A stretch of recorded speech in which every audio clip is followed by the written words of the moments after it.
Chapter 1 Our Earth. Planets are heavenly bodies that revolve around the sun. There are 8 planets in the solar system, including Earth.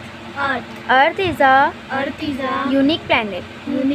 It is home to all living things.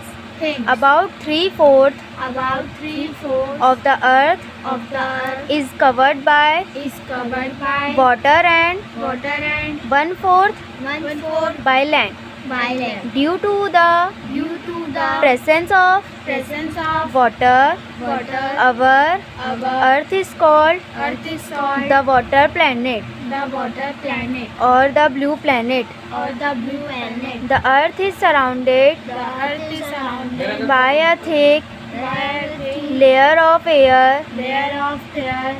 called the atmosphere.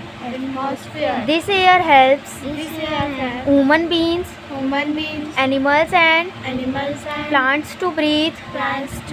Thus the presence of water and air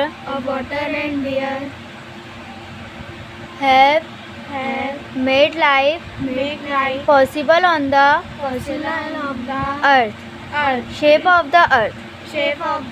Hundreds of years ago, people thought our planet was flat. They were afraid of traveling too far.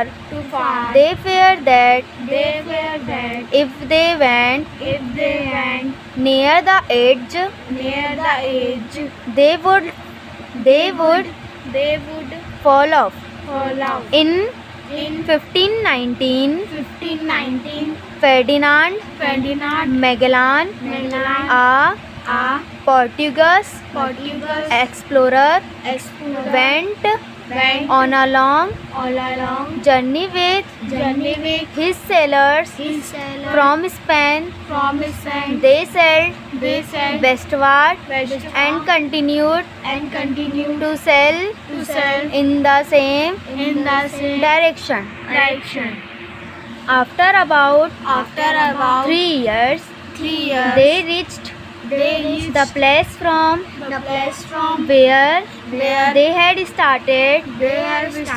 This long journey proved that the Earth has no edge and it is shaped like a football.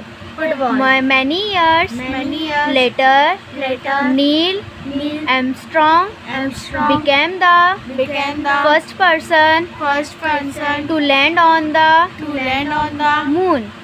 He could see the whole Earth from space. We have many photographs of the Earth taken from space which prove that the Earth is shaped like a sphere. If we stand on top of a high building and look around, we see the sky and the land meeting at a distance. The place where they seem to meet is called the horizon. Actually, the land and the sky never meet. They just appear to meet. Thus, if we move towards the horizon, the land and the sky seem to move further away. The place where the land and the sea meet is called the coast. If we stand on the coast facing the sea, we will find we will find that the sky that the sky and the water seem and the water seem to meet at distance. to meet at distance. The sky and The sky and the water also the water also never meet. never meet.